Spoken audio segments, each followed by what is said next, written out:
આજની ધર્મકથા. પ્રણામ. રાજકુમારી સુલોચના. પેલા પોપટના પ્રેમની અંદરમાં ગળા ડૂબ હતી.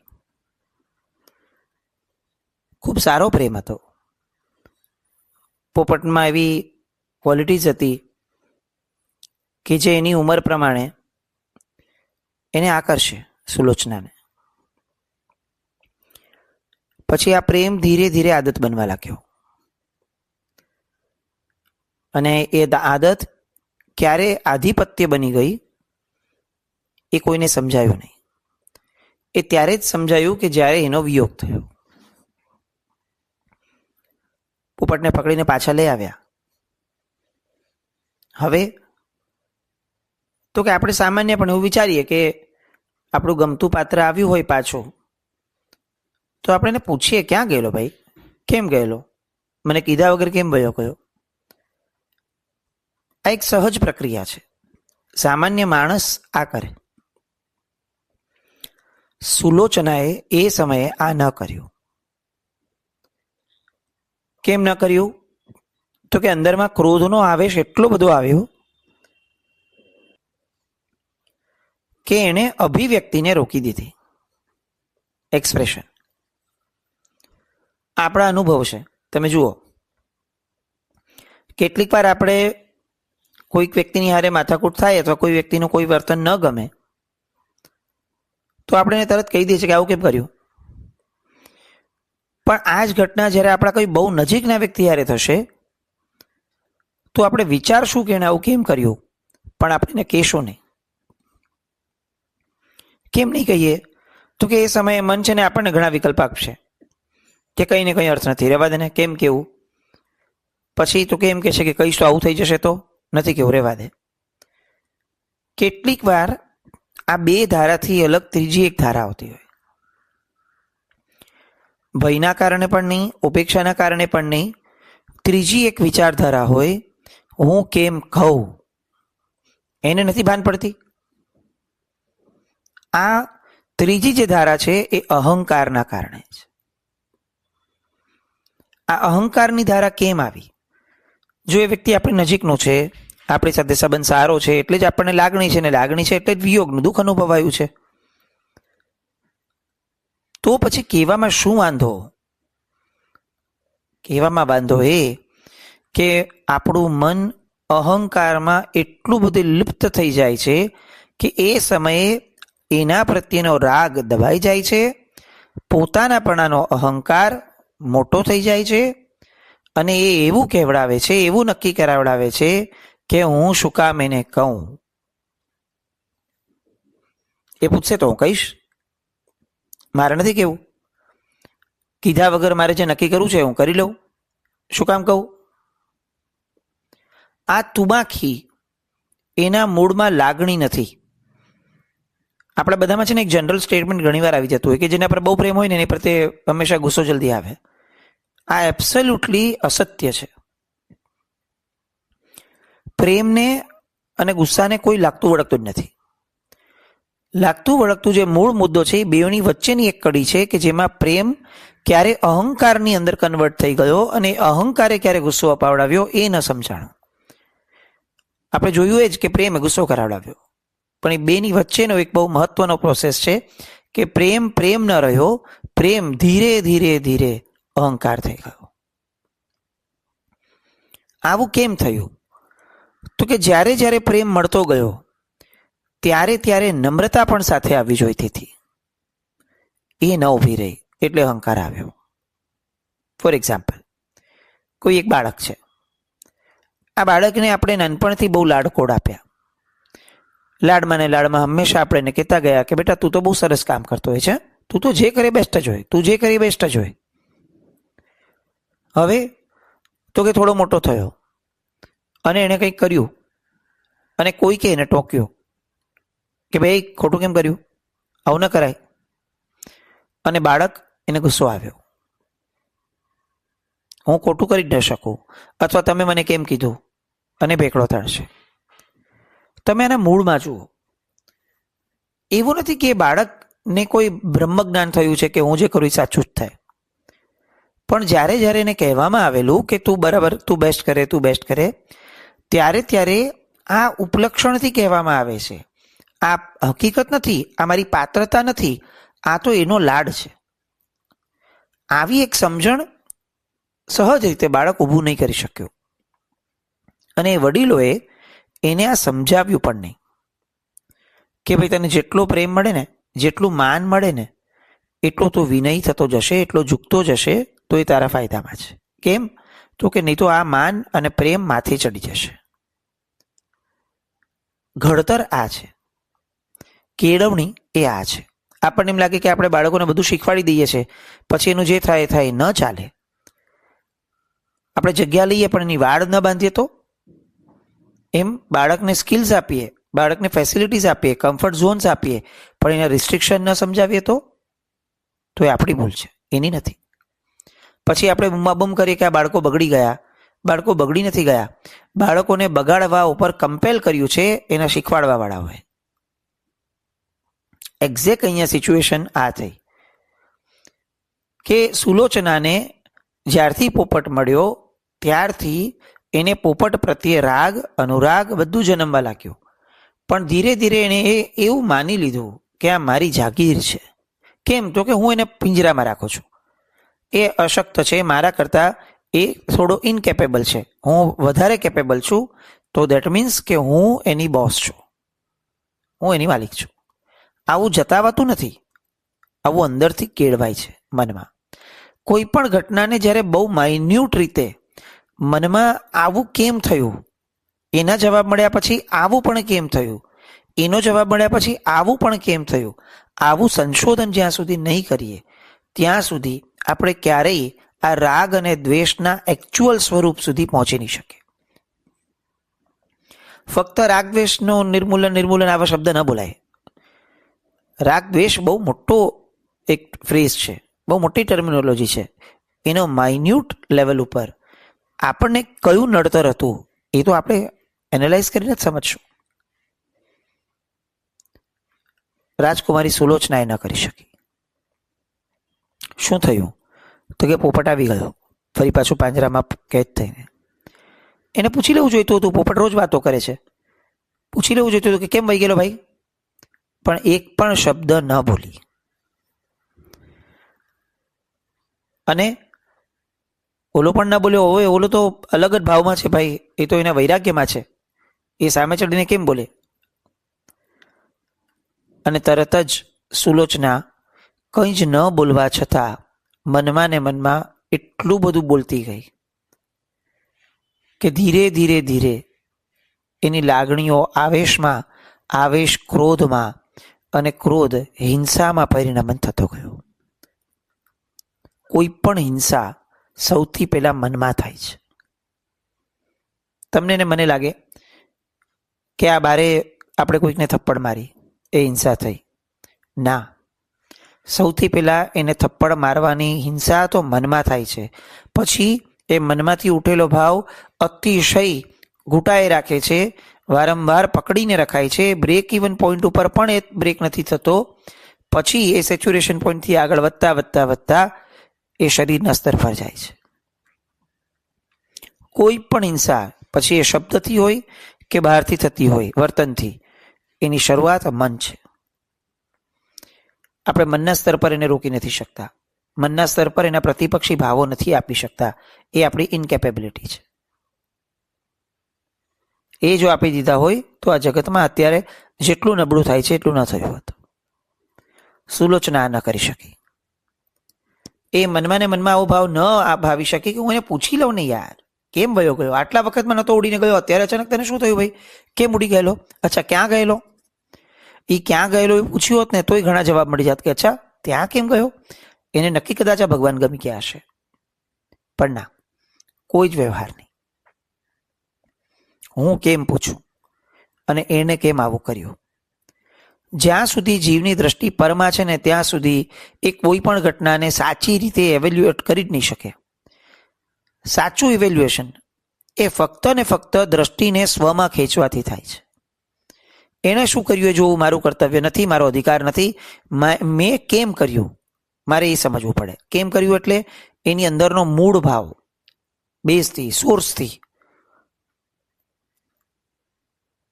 સુલોચનાએ આવેશના આવેગની અંદરમાં હવે આ પોપટ ફરી ઉડી જ ન જાય એવું શું કરવું, એવું વિચારતા વિચારતા એને ક્લિક થયું કે આ પાંખ છે તો એ ઉડીને જશે ને, પાંખ જ કાપી નાખો તો શું ઉડશે.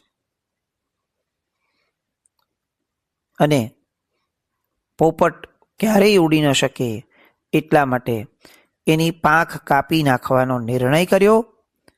પાંખ કાપી નાખી.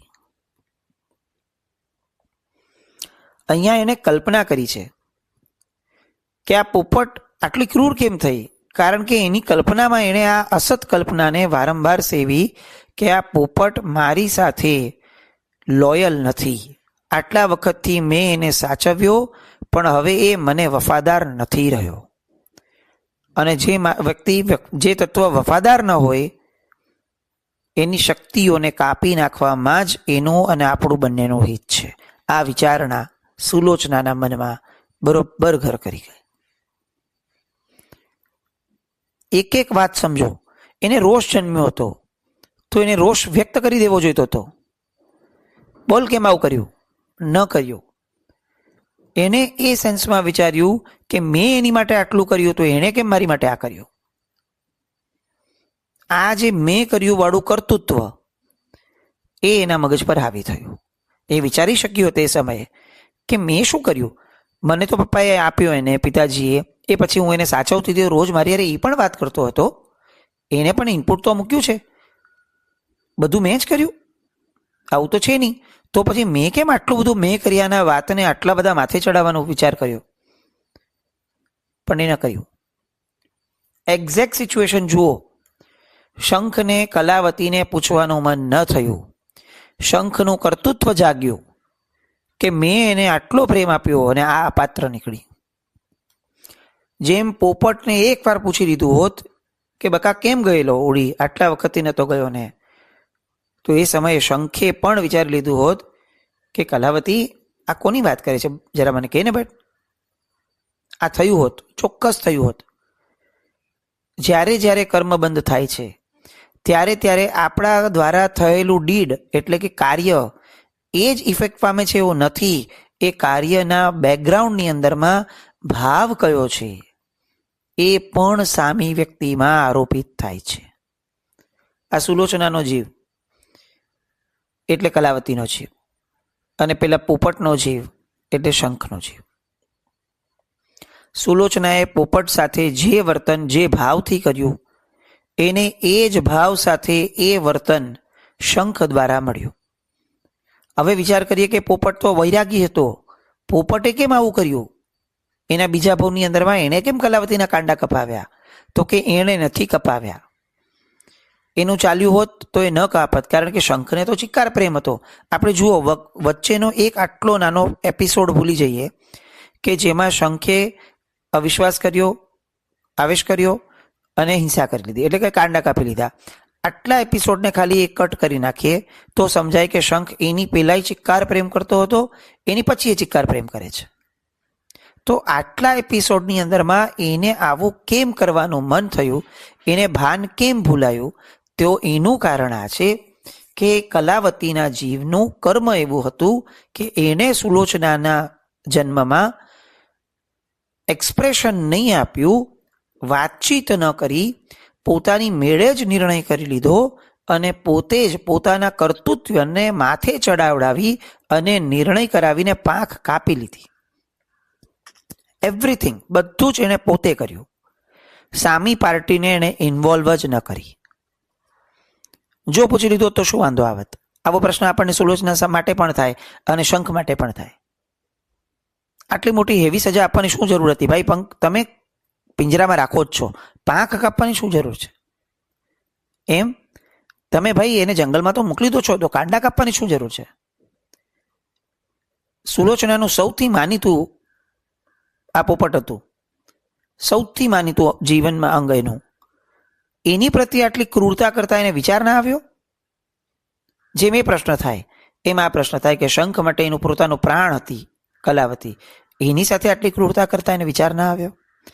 તમે જુઓ, એક્ઝેક્ટ તાણાવાળા મળે છે, એક્ઝેક્ટ તાણાવાળા. સમજવું જોઈશે આપણે કે કેટલીક વાર નિમિત્ત જે છે એ બિચારું પોતાના આપામાં નથી રહેતું, આપણું કર્મ એ નિમિત્તને ભૂલાવડાવી દે છે. શંખ ન કરત, સામાન્ય પ્રવાહમાં શંખ આવું ન કરત, પણ કલાવતીનું પાપ જોરમાં હતું, શંખે કર્યું.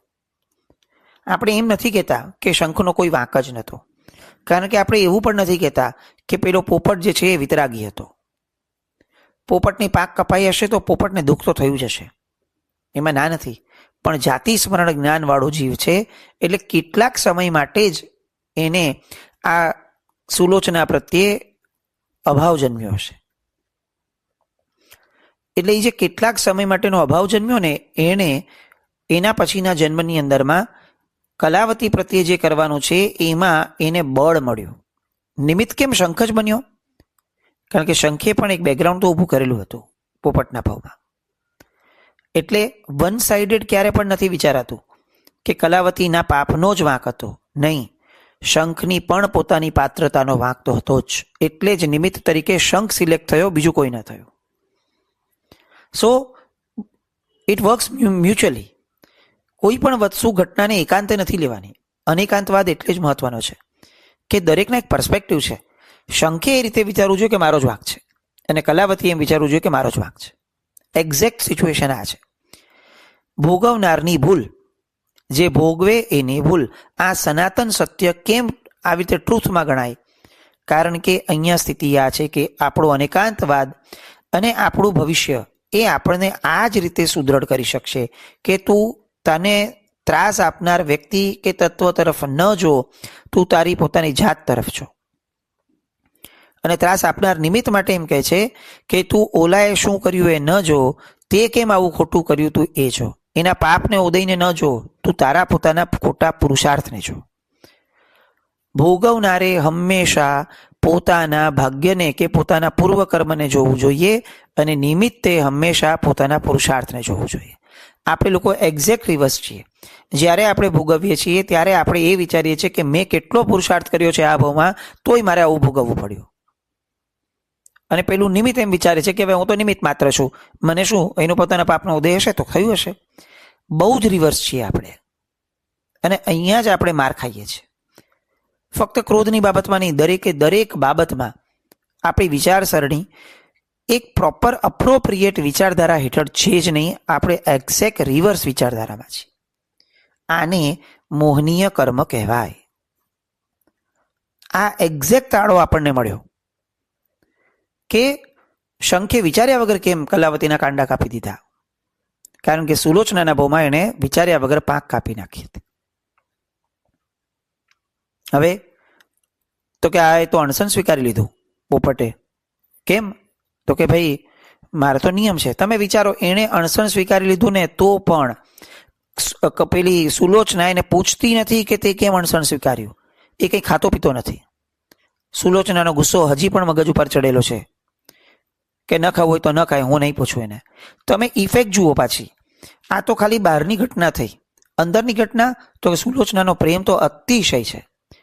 કઈ હદ સુધીનો? તો કે એ ખાતો પીતો નથી તો હું પણ નહીં ખાઉં પીવું.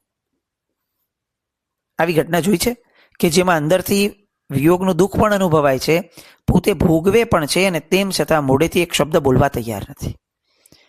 આપણે એને એમ કહીએ ઘણીવાર ઘણા લોકો માટે કે બધો ગુસ્સો એ પોતાના પર કાઢે છે. બેઝિકલી આ ગુસ્સો છે જ નહીં, આ અહંકાર છે. આ કર્તૃત્વ માથે ચડ્યો છે એ છે. અને પેલો પોપટ એવું વિચારે છે કે મેં ગયા ભાવની અંદરમાં આસક્તિ કરી અને તિર્યંશ બન્યો, પરાજિત થયો. એ મારી ભૂલ હતી. આ એ મારી પાંખ કાપી એ તો એની ભૂલ એ જાણે, એની યારે મને નિસ્બત નથી. પણ મારી પાંખ કપાણી કેમ? કારણ કે હું તિર્યંશ થયો. અને હું તિર્યંશ થયો કેમ? કારણ કે મેં સાધુપણું મળ્યા છતાં પણ આસક્તિ અથવા મૂર્છા છોડી નહીં. હું પાત્ર બન્યો અને પાત્રતા છોડી મેં. આ મૂળ છે. જ્યારે આપણે કોઈ પણ પુણ્યના આધાર ઉપર કોઈ પણ વસ્તુ માટે પાત્ર બનીએ છીએ, એ સમયે એ વસ્તુની પાત્રતાને ઊભી રાખવાની જવાબદારી આપણી છે. એ જ્યારે આપણે ભૂલી જઈએ છીએ ત્યારે આપણે દુર્ગતિમાં જઈએ છીએ. આપણે મનુષ્ય બન્યા, પાત્ર બન્યા, પછી મનુષ્ય ભાવની પાત્રતા શું હતી, સંજ્ઞીપણાની પાત્રતા શું હતી કે ચિંતન મનન કરવું જોઈતું હતું, વૈરાગ્ય કેળવવો જોઈતો હતો, એ આપણે નથી કરી તો આપણે દુર્ગતિએ જશું. આપણે પદ ઉપર આવ્યા, કોઈ પણ પોસ્ટ મળી આપણને, પાત્રતા હતી કે ભાઈ કરપ્શન ન થવું જોઈતું હતું, આપણે છોડી દીધી, પાત્રતા ન ઊભી રાખી, શું થયું તો કે આપણે ફેંકાઈ જશું, આવતા ભાવમાં આપણને પાત્રતા નહીં મળે.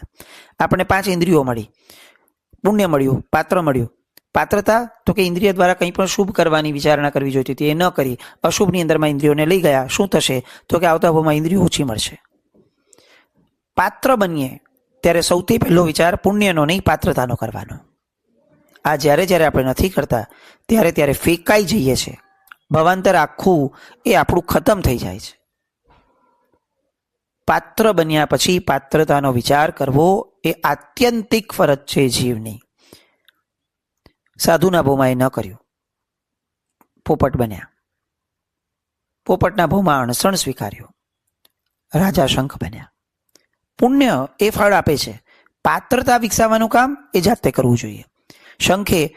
શંખના ભાવમાં પાત્રતા ન ઊભી રાખી કે ભાઈ કલાવતી માટેનો ગુસ્સો ભલે જન્મ્યો, પણ એ ભાવમાં એમણે પાત્રતા ઊભી રાખવી જોઈતી હતી કે મારે મારી પત્ની માટે આ ન વિચારાય. એણે ન કર્યું. આવતા ભાવમાં એનું પણ પરિણામ દેખાશે. તમે સમજો, નિમિત્ત પણ છૂટી નથી જતો. There is no escape for anyone કુદરતના ન્યાયમાં. હજી આ ન્યાયની વાતો, પણ નવી વાતો સાંભળતા પહેલા આપણે આપણા જીવનને બેકગ્રાઉન્ડમાં જોઈ લઈએ. આપણે આ વિચાર કર્યો છે પાત્રતાનો કે પછી નિમિત્તનો ને આપણા પોતાના ઉપાદાનનો? એ વિચારણામાં લાવીએ. આપણું કર્તૃત્વ માથે નથી ચડતું ને? આપણે જેને ગુસ્સો ગણીએ છીએ મૂળ ગુસ્સો નથી, પાત્રતાનો અભાવ છે એવું નથી ને? એવું વિચારતા રહીએ. જેને કંઈ પણ બોલે તમે છામી દોકડમ. જય નમ જય અતિ શાસન.